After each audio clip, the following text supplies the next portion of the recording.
Hello student, GS champ पे आज मैं आप लोगों को पढ़ाने जा रही हूँ छंद।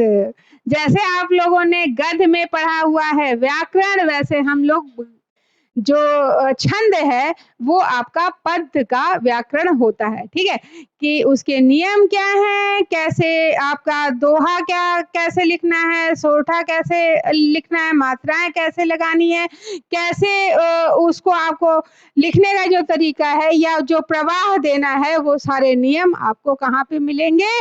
छंद में मिलेंगे, किसी भी पद के लिए। तो चलिए आज वो वीडियो स्टार्ट करते हैं। और लगता टफ है लेकिन है नहीं, इसलिए टफ लगता है क्योंकि हम क्या करते हैं कि बीच बीच से चीजें उठा के देख लेते हैं, या किताब को हमने सरसरी निगाह से पढ़ लिया। अब आपको क्या करना है कि सही तरीके से सारे स्टेप्स को क्लियर करते चले जाइए। तो वहां पे क्या होगा कि जो क्वेश्चन किताब में हूबहू रटने वाले मिलते हैं वो आपको रटने की जरूरत नहीं है।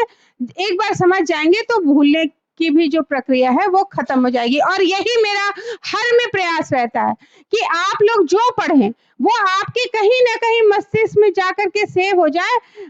जैसे हम लोग मोबाइल में सेव कर लेते हैं कि भैया अब निकलना नहीं, क्योंकि ये जब तक हमारा सिलेक्शन नहीं होगा तब तक निकलना नहीं।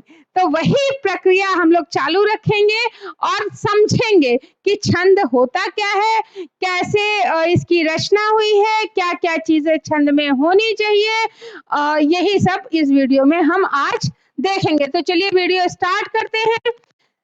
सबसे पहले जान लेते हैं भाई, जिसने हमें छंद दिया है वो व्यक्ति है कौन? तो वो थे पिंगल ऋषि। ठीक है, पिंगल ऋषि के द्वारा छंद की रचना करी गई है। तो छंद शास्त्र के प्रणेता अगर आपसे पूछे जाए तो कौन माने जाएंगे? पिंगल ऋषि माने जाएंगे। और इनके द्वारा छंद सूत्र की रचना की गई है, यानी जो आपका पद्यांश का व्याकरण है वो छंद सूत्र में देखने को मिलेगा। और अगर हम देखें कि छंद में क्या क्या चीजें हैं, तो छंद में आपके क्या होता है? शब्दों का क्रम होता है। किस क्रम में लिखी होती है? जैसे हमने 16 मात्राएं, 24 मात्राएं, 13, 12 ये सब सुनते हैं, तो ये सब क्या है? वो क्रम में कितनी मात्राएं लगनी है, वही सब छंद के अंतर्गत आएगा।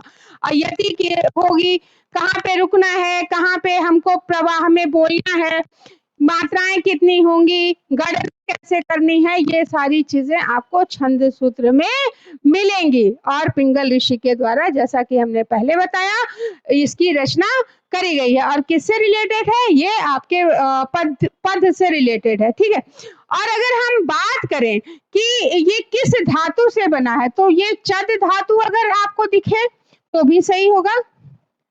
ठीक है, छद धातु मिले तो भी सही होगा, छिदी धातु मिले तो भी आपका ये सही होगा। तो ये भी याद रखिएगा कि अगर धातु की बात करें तो आपकी जो धातु होगी ये हो जाएगी। ठीक है, तो चद पूछेगा तो भी सही होगा, छद पूछेगा तो भी सही होगा, छिदी पूछेगा तो भी सही होगा। और अगर हम प्रत्यय की बात करें तो उपसर्ग क्या होता है? आगे लगता है, प्रत्यय लगता है पीछे। तो अगर हम प्रत्यय की बात करें तो प्रत्यय होगा आपका असुन। और ये डायरेक्ट क्वेश्चन पूछा जाता है। ठीक है, तो जो डायरेक्ट क्वेश्चन पूछे जाते हैं तो वो आपको रटने नहीं है, समझ लेने हैं, ताकि वो तो ना क्वेश्चन गलत ना हो। भाई बुक में सब चीजें हैं, कोई चीज हम लोग अलग नहीं बता रहे हैं। सारी बुक में चीजें हैं, लेकिन एक शिक्षक की जरूरत कहाँ पे पड़ती है कि भाई कोई चीज अगर हम सही से शब्दों में पिरो करके बताते तो आपको समझ में आ जाता है। और वही हम लोग का प्रयास भी रहता है। तो यहाँ पे ध्यान रखिएगा कि अगर धातु पूछे तो चद पूछेगा तो भी सही रहेगा, छद पूछेगा तो भी सही रहेगा, छिदी रहेगा तो भी ऑप्शन में सही कर लीजिएगा। फिर अगर प्रत्यय पूछे तो असून प्रत्यय कर लीजिएगा। और फिर इसके बाद पिंगल ऋषि के द्वारा छंद की रचना करी गई है। किसमें डिटेल है? छंद सूत्र में। और पिंगल शास्त्र भी बोला जाता है। पिंगल ऋषि के द्वारा रचना करने के कारण छंद को, और छंद किससे संबंधित है?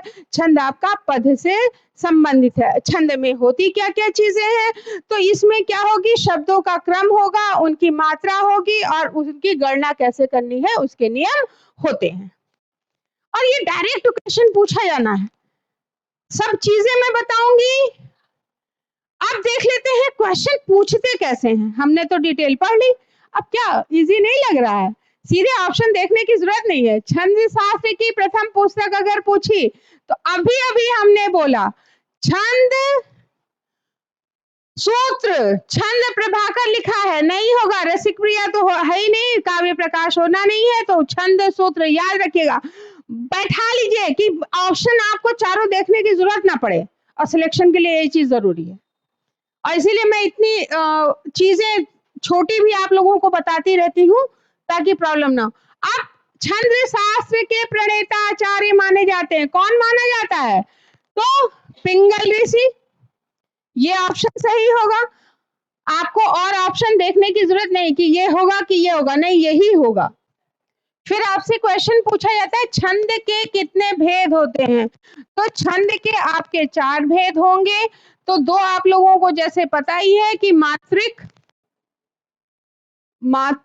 छंद, फिर वर्णिक छंद, फिर उभय और मुक्त। ये आपके 4 भेद होते हैं छंद के, जो आगे मैं आप लोगों को पढ़ाऊंगी। तो क्वेश्चन पूछा जाए छंद के कितने भेद होते हैं? तो 4 भेद होते हैं। अगर पूछा जाए क्या उभय जो है छंद का भेद है, तो है। मुक्त है तो है। ठीक है, 2 तो आप लोगों को याद ही होंगे। फिर देख लेते हैं कि छंद के लक्षण क्या हैं, कैसे पहचाने कि ये छंद है। तो ध्यान रखिएगा कि ये हृदय में भावनाओं को जगाएगा, सौंदर्य की भावना, उल्लास लाएगा। अभी कल आप लोगों ने जो है देशभक्ति गीत सुने होंगे, और जैसे ही सुना होगा मन में एक जोश आया होगा। और ये रोज तो नहीं आता है, पूजा करते हैं तो ये जोश थोड़ी ना आता है। अब जब पूजा करते भक्ति गीत सुनते हैं तो क्या होता है? तब आपकी पूरी आस्था भगवान में चली जाती है। तो ये जो भाव जग रहे हैं, या आप लड़की की विदाई का गीत सुनते हैं तो आप अपने आप ही आपके आंखों से आंसू निकलने लगते हैं। तो ये सारे भाव कैसे निकल रहे हैं? ये सब छंद का कमाल है।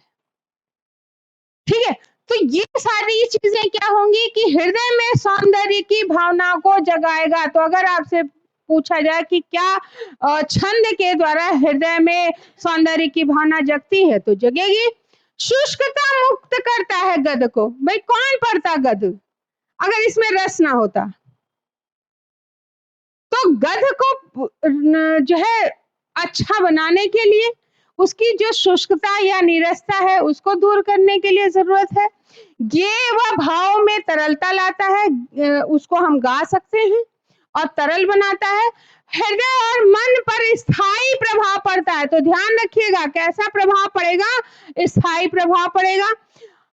हर्ष, इसमें आपको हर्ष, शोक, प्रेम, घृणा, आवेश आदि मानव भावनाओं की जो अभिव्यक्ति का साधन मानेंगे, तो ये सर्वोच्च साधन, सर्वोत्तम साधन है आपका छंद।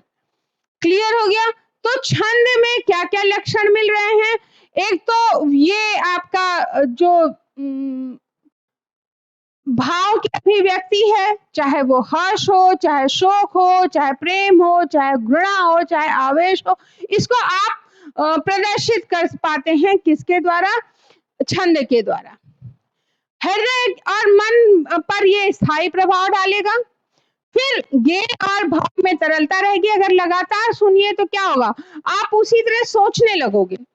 इसीलिए पहले क्या होता था कि जब युद्ध के लिए जाते थे तो वीरता के गीत गाया करते थे। आल्हा उदल के गीत आप लोगों ने सुने होंगे। तो वीरता के गीत, जैसा काव्य रहेगा वैसा ही आपका समाज रहेगा। तो ये सारी चीजें आपको यहाँ पे देखने को मिलेंगी। शुष्कता मुक्त करेगा, सौंदर्य भावना को जगाएगा, अस्थायी प्रभाव, ये सारे गुण या लक्षण आपके कहाँ पे हैं? छंद में है। फिर देख लेते हैं छंद की रचना या छंद के अंग। तो छंद के अंग कितने हो गए? एक पाद या चरण, दूसरा वर्ण या मात्रा होगी, तीसरा संख्या या क्रम होगा, चौथा आपका गण होंगे, पांचवा आपकी गति होगी, छठा आपका यति या विराम होगा, सातवां आपका तुक होगा। ठीक है, तो कितने चरण? तो छंद के कितने अंग होंगे? तो 7 अंग होंगे। पहला अंग क्या है? पाद या चरण। तो भैया पहले पाद ही तो होगा कि कितने चरण होने चाहिए। तो यहाँ पे क्या होंगे? 4 चरण होते हैं। 4 चरण में पहला जो चरण होगा वो विषम होगा, फिर सम, फिर विषम, फिर सम। अब देख लेते हैं ये होता कैसे है। जैसे ये देख लीजिए, श्री गुरु चरण सरोज रज निज मन मुकुल सुधारी, बरने रघुवर विमल जसु जो दायक फल चारु। तो यहाँ पे कितने चरण हो गए? एक चरण ये हो गया,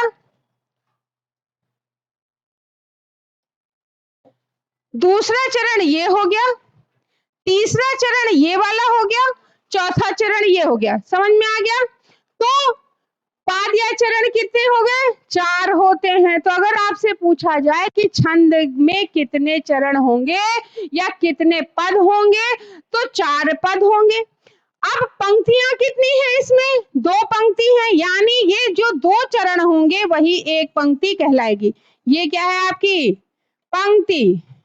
ये क्या है आपकी? पंक्ति। समझ में आ गया? चरण, यहाँ जो कॉमा लगा है ये एक चरण, यहाँ पूर्ण विराम एक चरण, यहाँ कॉमा जो तीसरा चरण है, और 2 ये आपका चौथा चरण है। अब यहाँ पे सिंगल और यहाँ पे डबल क्यों लगा है? वो इसलिए कि यहाँ पे ठहराव इसकी अपेक्षा कम है। यहाँ पे मतलब बहुत देर का ठहराव है, और कॉमा पूर्ण विराम से यहाँ पे जो कॉमा लगा है यहाँ पे ठहराव कम है, यानी सबसे कम यहाँ पे ठहराव, फिर उससे ज्यादा यहाँ पे, फिर यहाँ पे कम ठहराव, और यहाँ पे सबसे ज्यादा ठहराव है। तो हम पढ़ते कैसे हैं? श्री गुरु चरण सरोज रज निज मनु मुकुर सुधारी, बरनेउ रघुवर विमल जसु जो दायक फल चारी। अब इसके बाद डबल लग गया, यानी बहुत देर का विराम यहाँ पे आपको देखने को मिल रहा है। तो क्लियर हो गया? कितने चरण? कितने चरण हैं? ये देखिए, 1 चरण, 2 चरण, 3 चरण और 4 चरण। तो टोटल कितने चरण होते हैं? 4 चरण होते हैं। क्लियर हो गया? अब विषम और सम का क्या फंडा है? भैया जो मैथ में फंडा है वही है। अब 1 क्या है? विषम संख्या है, 2 क्या है? सम संख्या है। बस वैसे याद कर लीजिए। यानी जो पहला चरण होगा ये क्या है? जो पहला चरण होगा वो आपका होगा विषम, क्योंकि 1 जो है वो 2 से नहीं कट रहा है। तो जो 2 से कटेंगे वो सारे सम होंगे, जो 2 से नहीं कटेंगे वो सारे विषम होंगे। बस इतना ही याद रखना है यहाँ पे भी। तो पहला आपका चरण क्या होगा? विषम होगा। दूसरा क्या होगा? सम हो जाएगा। अब क्या तीसरा 2 से कटेगा? नहीं कटेगा, यानी पहला, तीसरा, पांचवा, सातवां ये सब क्या होंगे? विषम होंगे। और जो आपका दूसरा है, चौथा है, छठा है, ये सारे आपके क्या होंगे? सम होंगे। यानी पहला और तीसरा जो होगा वो आपका होगा विषम,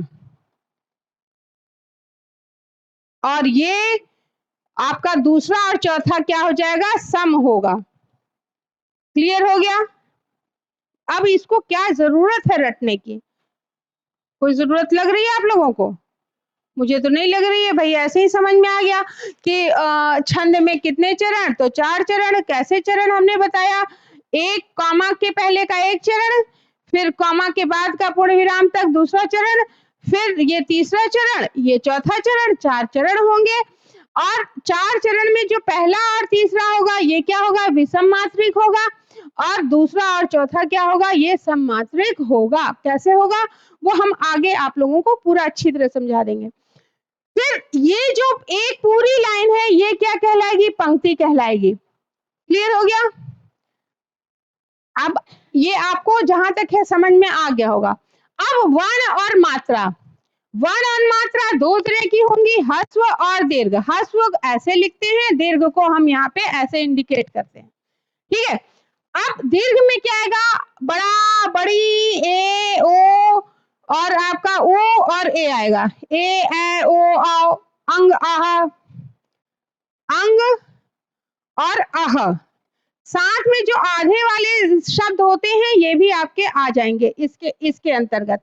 और यहाँ पे क्या आ जाएगा? अंग की जो चंद्र बिंदी है वो आपके ह्रस्व में आ जाएगी। तो यानी आपको क्या ध्यान रखना है कि ह्रस्व में अ, ई, छोटा ऊ, री की मात्रा और चंद्र बिंदी, ये जो चीजें हैं वो आपके ह्रस्व में आएंगी।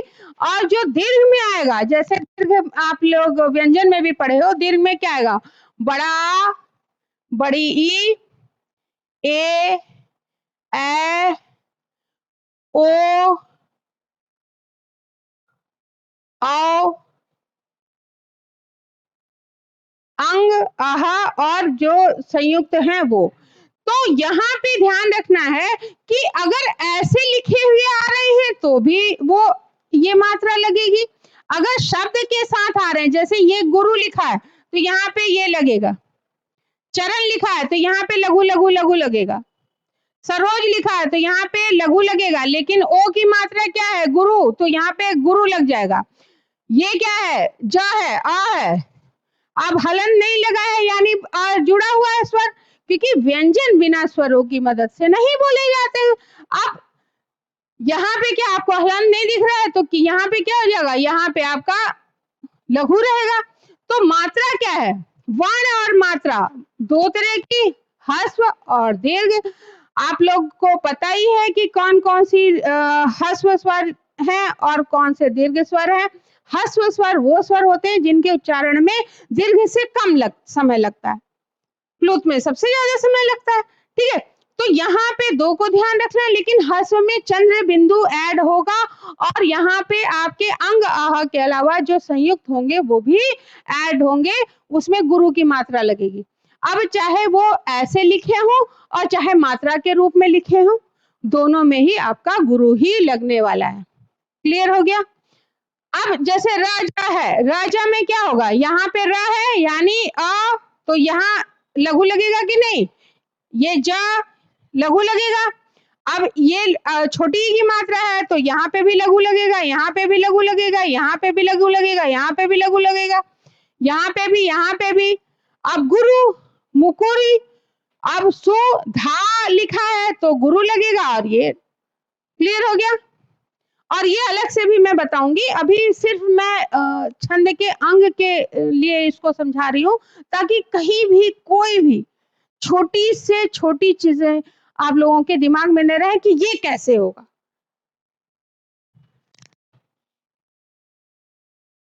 फिर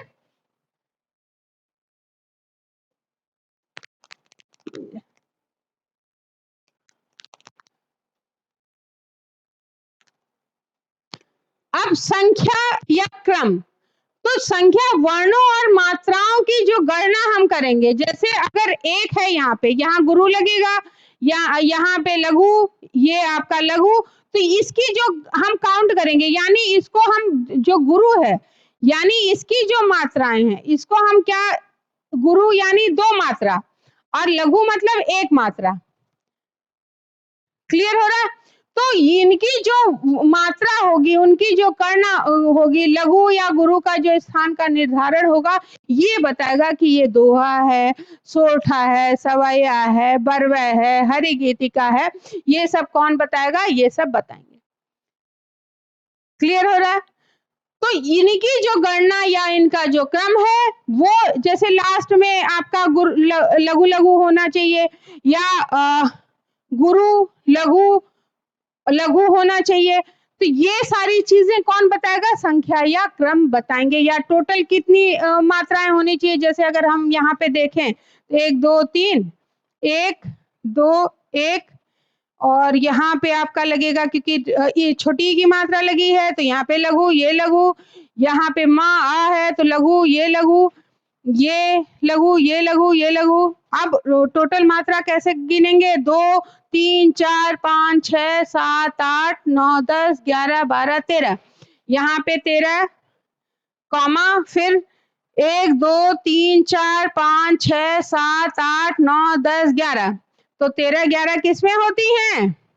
अब 13 और 11 होनी चाहिए, ये भी पूछ सकता है या ये पूछ सकता है कि 13 11 को प्लस कर लीजिए, 13 और 11 कितना हो गया? 4। 24 मात्राएं होनी चाहिए, तो किसमें होती हैं? अगर ऐसे पूछा तो ये सब किसके अंतर्गत आएगा? संख्या क्रम के अंतर्गत। फिर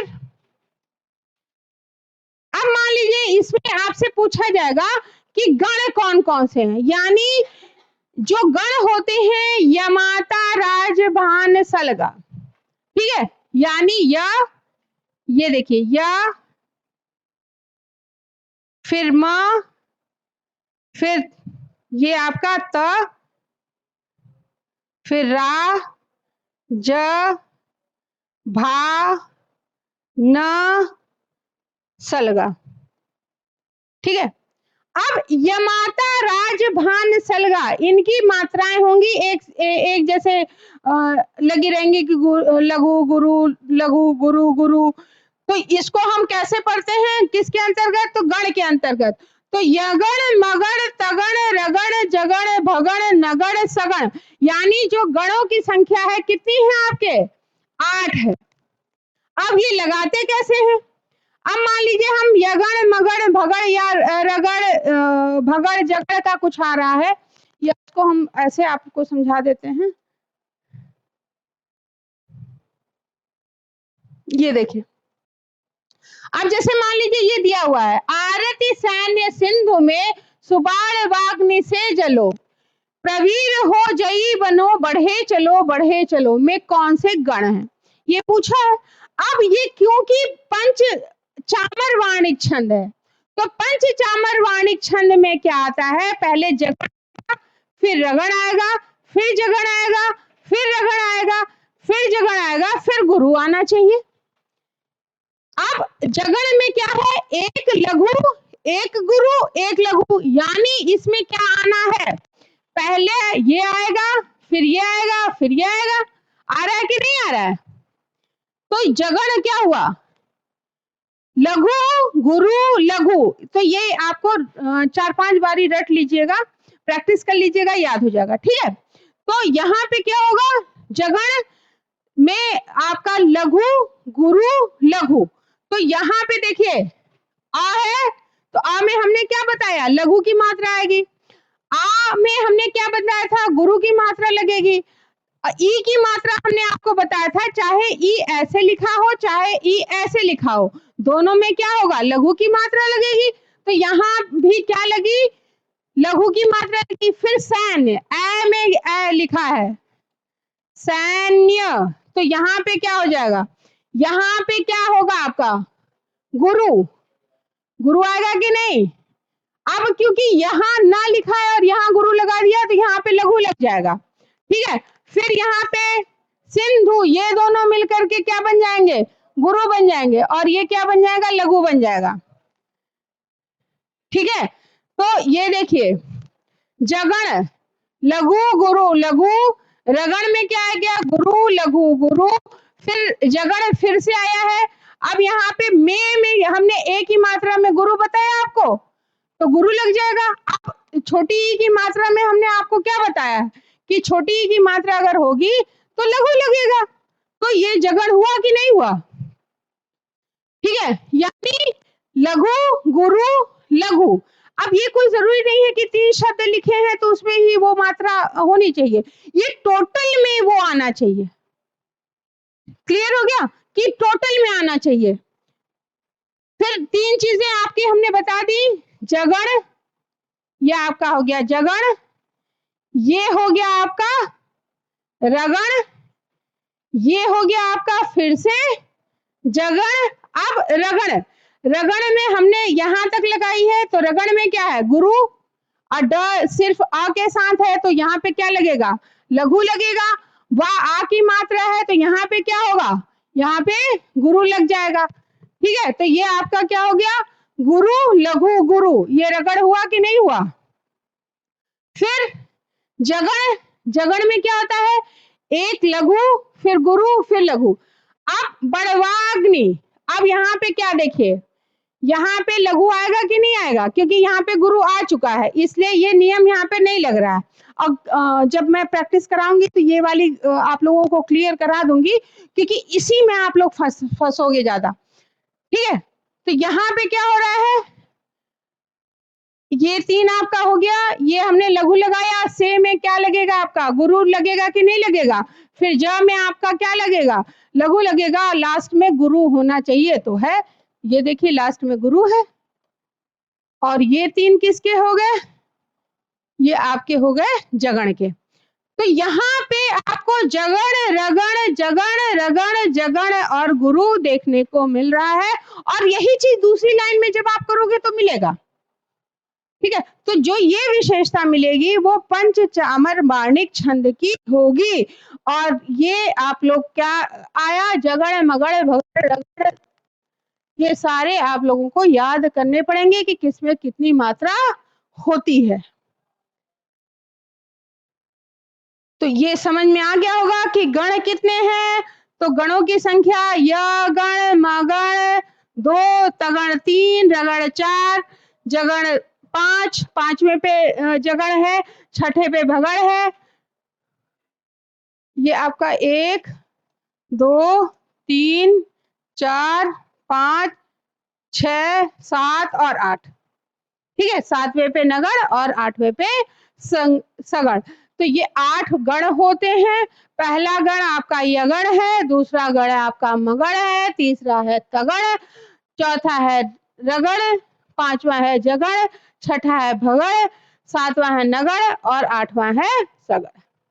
तो ये गण में थोड़ा सा टाइम लगेगा, और अभी बार बार मैं प्रैक्टिस करा दूंगी तो इतना टाइम भी नहीं लगने वाला है, लेकिन कुछ जो टफ चीजें होती हैं तो बेटा उसमें थोड़ा टाइम तो लगेगा ही।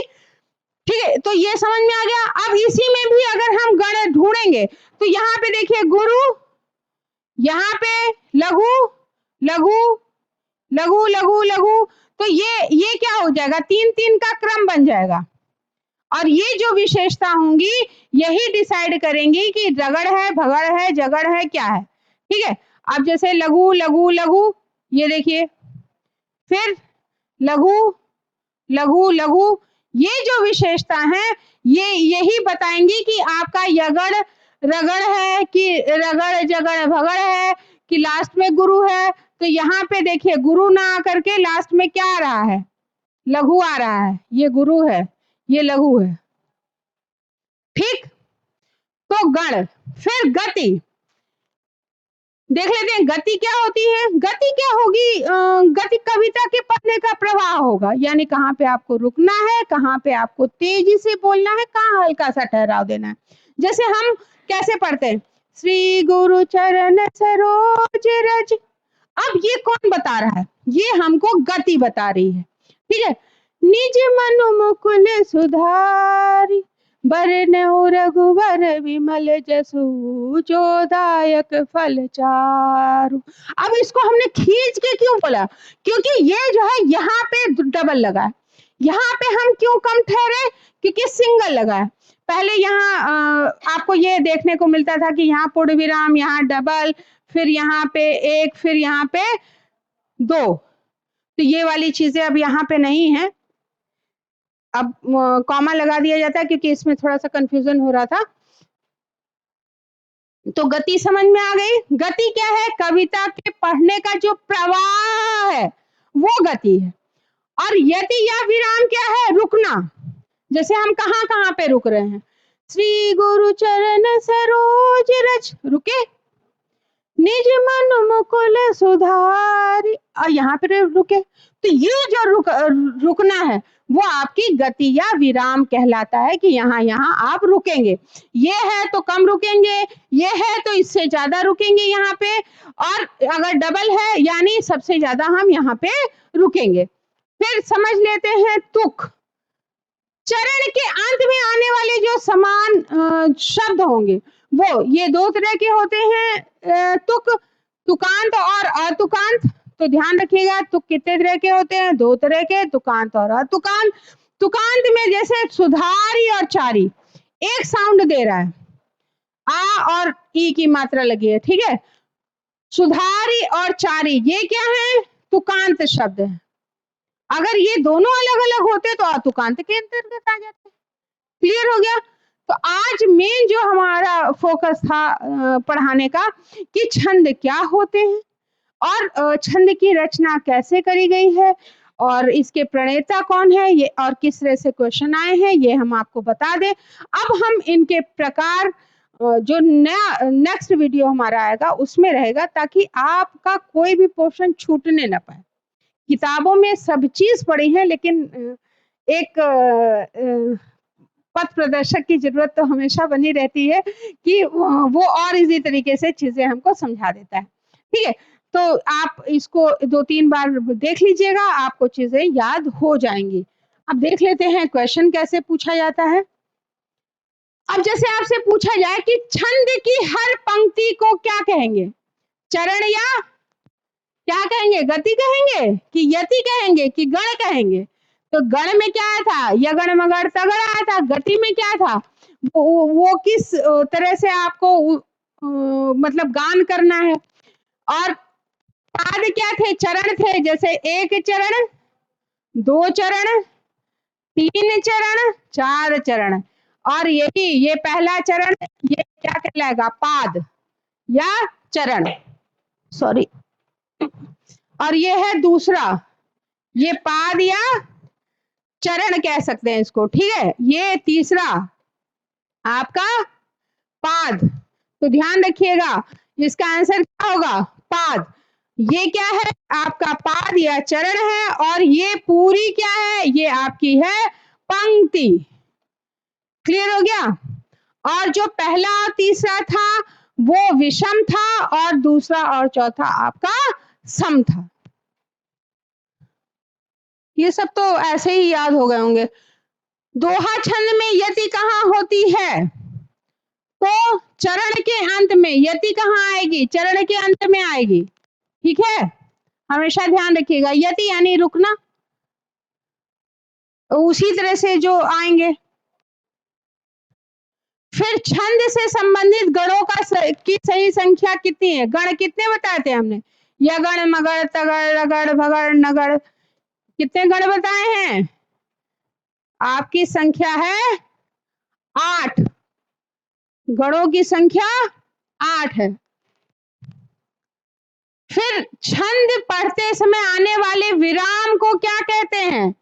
विराम को क्या कहेंगे? क्यों? छंद को जब हम पढ़ेंगे तो जो विराम आएगा वो क्या कहलाएगा? यति कहलाएगा, क्योंकि यति ही तो है विराम। कहाँ पे रुकना है? गति तो प्रवाह है। तुक उसी तरह का जैसे है सुधारू चारी, तो सुधारी चारी, तो आ और ई दोनों आ रहे हैं, तो ये आपका क्या होगा? तुक हो गया। गण में हमने यगड़ मगड़ तगड़, ये जो मात्रा थी ये 3-3 का, वो आपके गण के अंतर्गत आएगी। तो जो राइट होगा वो आपका होगा यति। फिर ये वाला हमने आपको पहले ही समझा दिया है कि इस तरह से क्वेश्चन कुछ ही पूछे जाते हैं, लेकिन क्यों छोड़ें? हम खुद ऐसी तैयारी करके जाएंगे कि हमारा कहीं से कुछ भी चीज मिस ना हो। हम सारे क्वेश्चन करके आएंगे। भाई ऐसा तो है नहीं कि आपको सिर्फ निर्धारित अंक ही लाने हैं, तो आप जितना ज्यादा लाइए उतना अच्छा है। तो क्यों ना प्रयास एक ही बार करी जाए और ऐसा करा जाए कि इससे पूछेगा तो हमारा गलत नहीं होगा। आज के लिए इतना ही। Thank you.